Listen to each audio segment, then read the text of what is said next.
Sudah 2 bulan minyak kemasan curah dengan merek kita hilang di pasaran. Minyak subsidi yang diluncurkan oleh pemerintah tersebut kini belum banyak tersedia di sejumlah toko.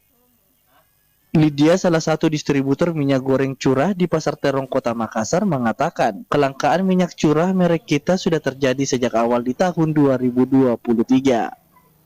Saat ini minyak curah yang dia miliki stoknya cukup tersedia dengan harga jual 13.800 per liter, sedangkan minyak kemasan harganya bervariasi mulai harga Rp20.000 hingga Rp23.000 per liternya. Ini minyak kita sejak kapan ini tidak ada di sini kita jual? Terakhir Desember tahun lalu.